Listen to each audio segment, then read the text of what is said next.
talked about how CNN is failing miserably with their missing Malaysian plane coverage. They were using toys on air. Not only were they using model airplanes, but they used them for hours. There were at least 3 separate people that were using the planes. But, like, they were serious, like, talking about, well, somebody might have gone here to the cockpit from the back of the plane. See, this here is the back of the plane, and this here is the front of the plane, and then they could have walked there and then done something, or maybe the pilots did something themselves. See, they're already here in the cockpit. The front of the plane is the cockpit. Do you know that? Here, let me point it to you on my model airplane. It was just so sad and so silly. And they also speculated the other day, Don Lemon did with one of his guests, people keep asking me about the supernatural. Is it possible the supernatural was involved? Did God have something to do with this missing plane? Now, you're probably thinking there's no way it could get worse than that, or there's no way it could continue to be as bad as it is. Well, no. It can. Don Lemon, take it away yet again.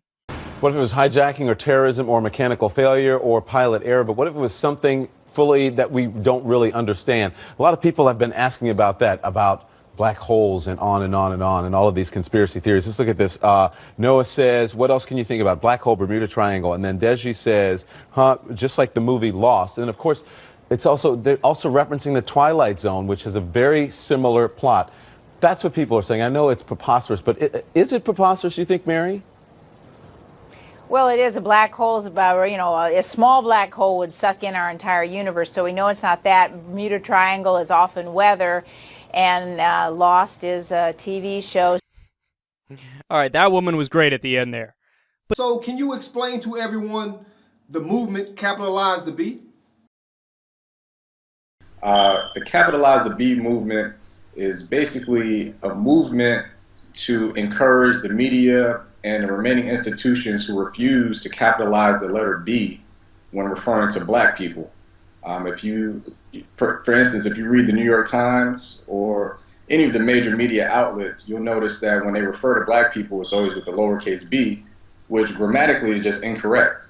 It should be capitalized to represent people, culture, and nations of people, as is customary with other peoples. So what motivated you to begin this movement?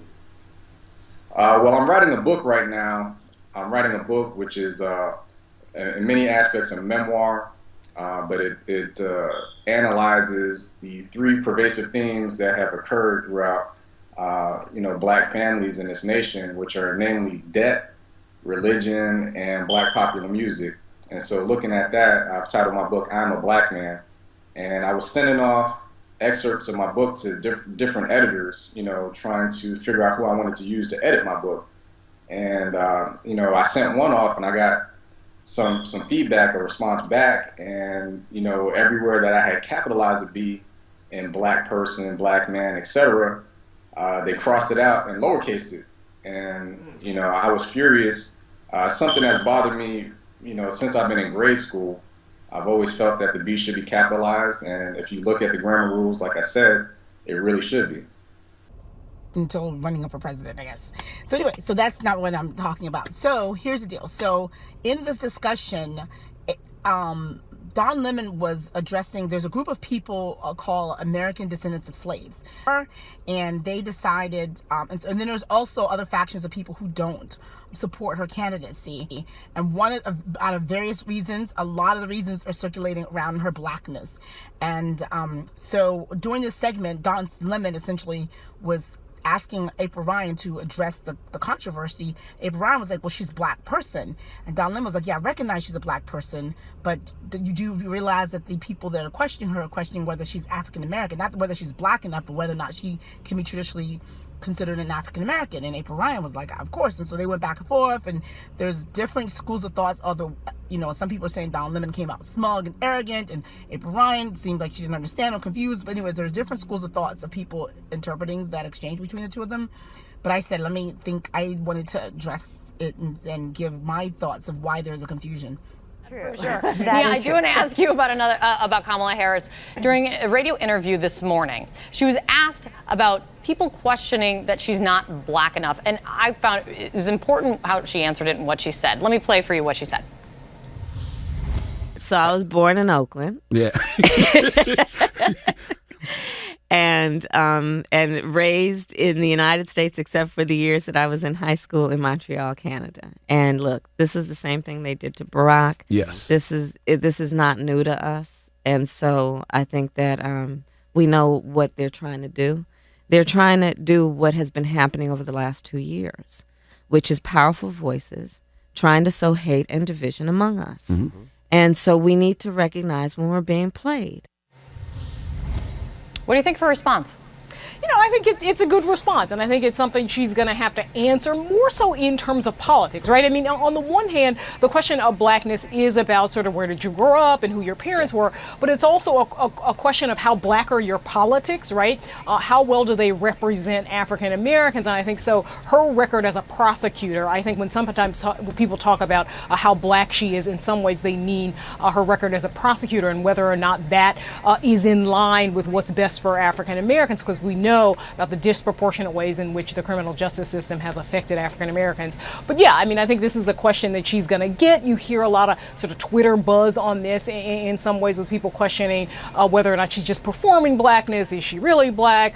Sure, she went to Howard, but she married a white man, which I think she also addressed in that interview as well, and essentially said she married who she fell in love with. So, you know, this will be a question that she'll have to answer, as we know that Obama did as well. I find it fascinating, though, when you look across the Democratic primary field, how candidates and people interview them, no one's shying away from any of these topics, though. From Kamala to Amy Klobuchar with the stories about her, to Pete Buttigieg, generational. He's, you know, fashions himself a generational candidate, not shying away from his sexuality at all.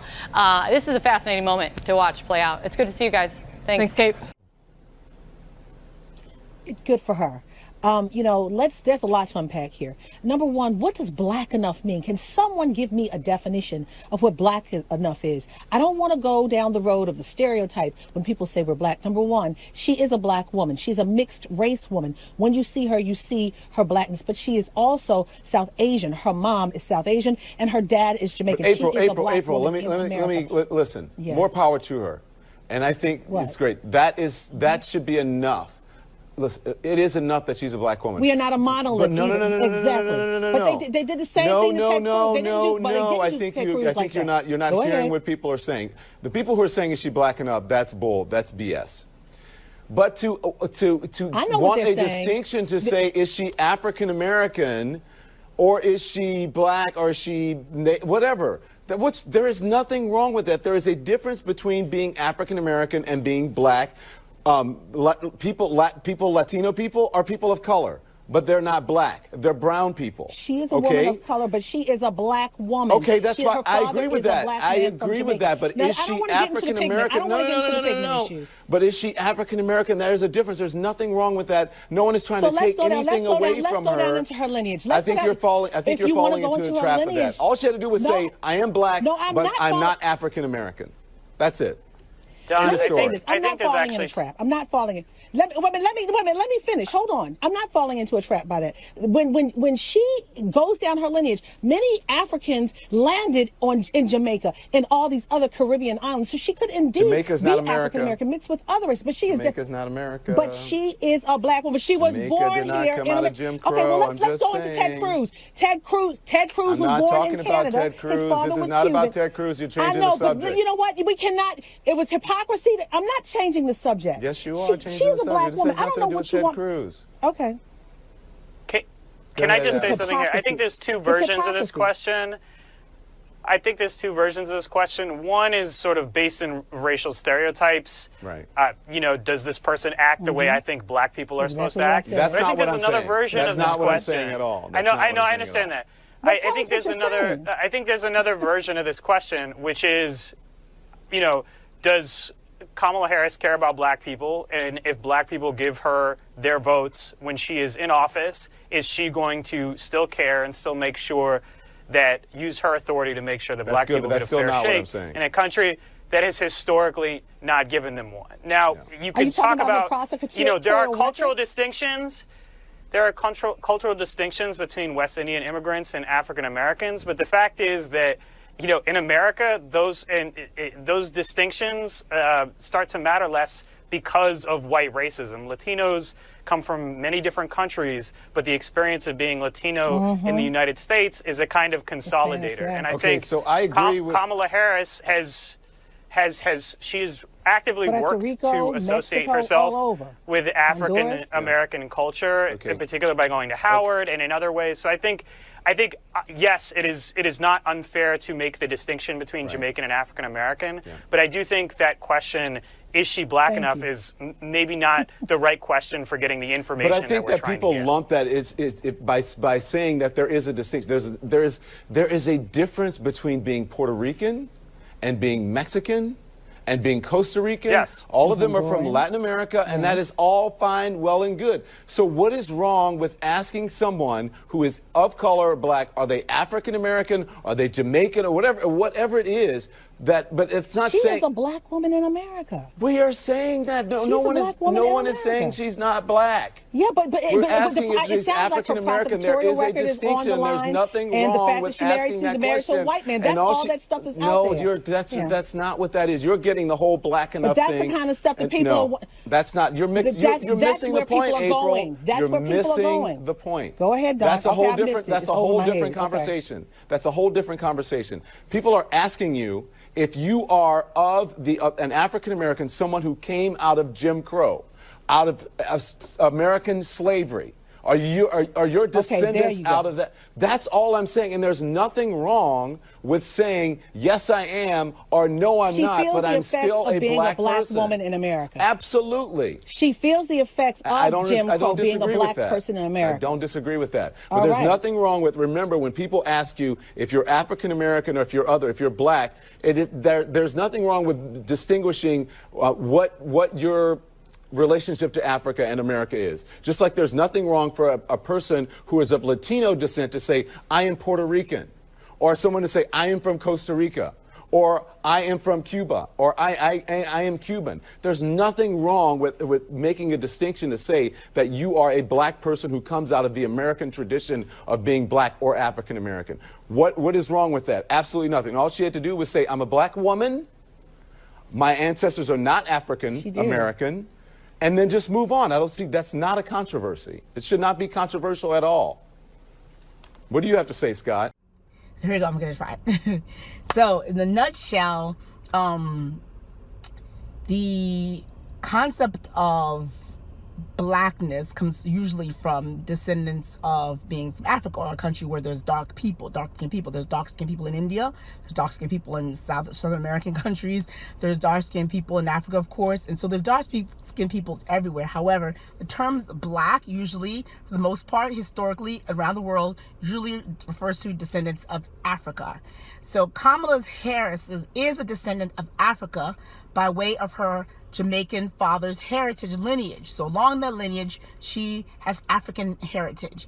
And now that she's an American, because she was born in America, so you can't be president of the United States unless you're born in America. So she's born in America, and through being she's American, so naturally she's African American by that definition alone. Now, the people who are American descendants of slavery, their definitions of African American varies. It's based on the fact that historically in America, the Africans that were brought to the United States, maybe in Virginia were the first ones, and the originally 13 colonies when they brought them in the 1600s, their history starts in the United States. It includes slavery, it includes segregation, it includes desegregation, it includes civil rights, and then up to where we are now when we're dealing with that group in terms of affirmative action. And in the future, when there's discussions, you ever see discussions, reparations, the reparations and even affirmative action, which is active now, are two mechanisms or institutions that have been created to, amongst many different reasons, redress, atone for, and essentially pay back or mea culpa from the United States government and other institutions for the fact that the government sanctioned the enslavement and then the government sanctioned discrimination and racism against a race of people for over for a certain amount of periods of years, over 300 years. So with that long history, affirmative action and reparations would be for those people, the direct descendants of African to United States slavery, the transatlantic slave trades, but the people that stopped the United States up to Napa, those descendants are the ones that are supposed to be the beneficiary of affirmative action and reparations. So what happens is you have the black people in the United States now whose ancestries do not include that lineage. You know, I'm one, for example. My parents, I was born in Sierra Leone, West Africa. My parents are also from Sierra Leone, West Africa. So if someone looks at me, they will call me an African American. And by nature, yes, I am, because I'm an American citizen, even though I was born in Africa. So I'm African American. However, my history, my lineage does not include the same lineage as other African Americans whose lineage, when they trace them back, includes that slavery through current modern times. So for that reason, there is not, I don't say animosity, but there is people who want to form a distinction of the two. Not necessarily to create division, but just so in terms of recognizing that there is distinctions, there are differences. And so I think the ADOS, which is another term for the American descendants of slavery, a lot of their terms is that someone whose history and lineage includes our lineage are aware, cognizant, and will ally and advocate on behalf of and can see life through the lens of knowing that most of their perspective, not that the Black Americans or African Americans or African American descendants of slaves have one unilateral monolithic viewpoint or vantage point. That's not what they're saying. They're just saying in terms of the culture, the history, the foods, that for the most part are similar and akin, and so people can relate on that basis. And then also in terms of going down the lines, we're talking about reparations and affirmative action, they're the ones who should be the beneficiary. The animosity, when there is animosity, it comes into play in terms of that group, seem to not like the fact that a lot of affirmative action programs, for example, oftentimes are being taken advantage of by children of recent immigrants. So you got the Nigerian kids, you got the kids from Ghana, you got these Caribbean kids, their parents come to the United States, bring them, they immigrate, or they immigrate, whatever. And so the folk, you know, they live here, they have children here. So their children, even though they're born here, they're not necessarily the intended person when they create these programs to redress past wrongs. Those programs were intended to address past wrongs to those people. So while the Africans definitely, because they weren't even enslaved, but the Caribbeans, the Black people in the Caribbeans did not go through that history of the civil rights, the segregation, all that process. That's not part of their history. Even though they were slaves in their own country, what's being atoned for, they weren't included in it. They weren't part of it. Their ancestors weren't deprived, weren't detrimented by that process, that transatlantic slave trade as to America through now. So given that fact, there's a strong advocacy on that group. I don't want to speak for them because I'm not a member of them, but that, and if anyone sees this video and they're from that group, maybe you can clarify for me. So their whole thing is that the people who benefit from the programs and anyone who's advocated calls them that stuff should be looking out for their interests alone and would be aware of their interests and cognizant of their awareness. So they don't like it when someone who's not from that group claims to be an African American in traditional sense.